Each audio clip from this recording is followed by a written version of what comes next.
Today's big job news is a job opening and labor turnover survey that was released this morning by the Bureau of Labor Statistics. And unfortunately, the news isn't great. Job openings came in at 7.18 million for July versus an estimated 7.38 million. So we missed by 200,000 jobs. I mean, that's a really big number to miss by. We were also down from June, where the job openings were 7.4 million. Although those were revised down, they were 80,000 more when the report originally came out a month ago. So here we go again with the BLS revising numbers. Now, I don't anticipate that Trump will necessarily fire anyone this month because it all but seals the deal on a rate decrease, which he's been pushing really hard for, because it is a pretty clear indication based on this morning's numbers that the job market is headed in the wrong direction. In somewhat better news, hires and separations were relatively flat, but separations, they revised those numbers too from June, and they jacked the number up by 281,000 over what was originally reported. So the BLS just can't get out of its own way lately with the numbers. Now, on the other side of the coin, they did revise up the number of hires over what was originally reported in June by 63,000. So we'll take the small win where we can get it, but not good numbers this morning, unfortunately. Let's hope we see something better tomorrow when ADP releases their national employment report. I often say that I trust those private numbers a whole lot more than I trust what the BLS reports. I think everyone is coming around to that same thought lately. So fingers crossed that we get better news tomorrow morning from ADP.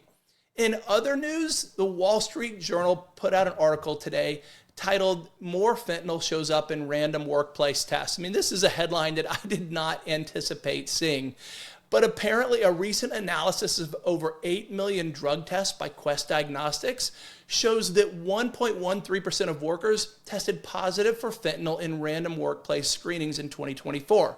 So more than 1 out of 100 workers are testing positive for fentanyl, freaking fentanyl. What is going on? I just am shocked to see that. We know how dangerous it is, and yet 1 out of 100 people are still using it. And apparently the random tests are revealing an unexpected issue. All of this is unexpected for me, but that fentanyl positives are 7 times higher in surprise screenings than in pre-employment tests, which of course applicants can prepare for. They know it's coming when they're applying for a job.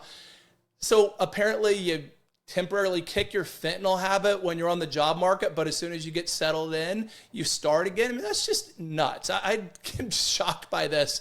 The director of science for workforce health solutions at Quest said that they're seeing trends that are outside of the norm that they see for other drugs historically. Yes, I would hope this is outside of the norm, but man, this is much bigger than I thought. Now, no surprise that employers are responding to this. Many are now expanding their testing protocols to include fentanyl in standard panels, although not so standard in my opinion, where they'd have to do this. As the owner of a staffing company for 20 years, who has been responsible for tens of thousands of drug tests on behalf of our clients, fentanyl was never a topic that we had to be concerned with, but here we are in 2025.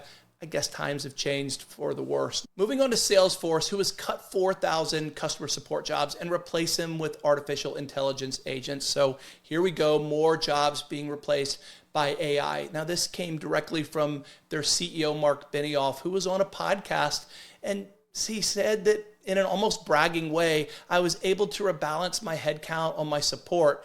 I've reduced it from 9,000 heads to about 5,000 because I need less heads.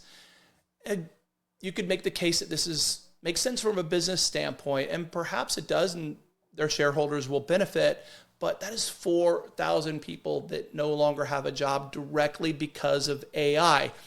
We know it's inevitable that it's going to happen, but the main thing here is we can't pretend otherwise, and we have to call this out so people can protect themselves and be aware of what is not just coming, but what is happening right now. Our AI czar, David Sachs, hasn't acknowledged this yet. I mean, he's gone on record saying things like the AI job loss narrative is overhyped.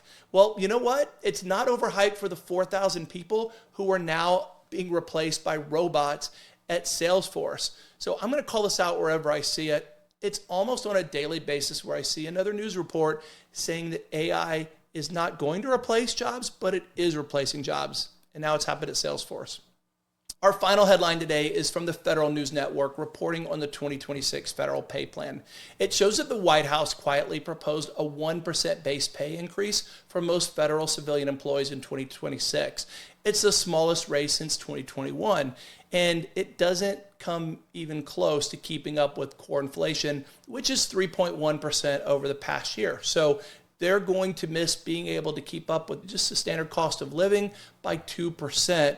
That's a big miss if you're a federal employee. I doubt we'll see a big press conference on that. They reported it as being announced quietly. Yeah, I can see why they would do it quietly. It's going to be a lot of unhappy people. I mean, the federal government is the largest employer in the U.S. by a very wide margin. So this is not great news, bad news for a lot of federal employees. Now, the silver lining is that federal law enforcement officers are going to get a 3.8% raise next year, so that's great for them, but not good for what appears to be pretty much everyone else. So I'm sure we'll see that report in the news in the very near future, even though it probably won't be coming from the Trump administration. So those are the headlines for today, but here's a fun fact before we go. The term remote work gained traction in the 1970s. It came about when USC researcher and scientist Jack Nils coined the term telecommuting. I thought it was much more recent than that. Apparently, his goal was to reduce traffic. It wasn't about productivity or convenience of working at home.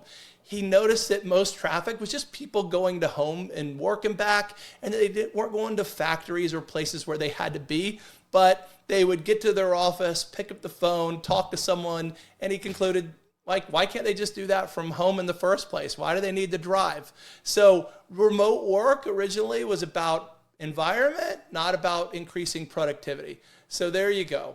Thanks for listening. I appreciate it. Please like, subscribe, comment. If you have any thoughts or feedback, I'd love to hear it. And I'll look forward to talking to you soon.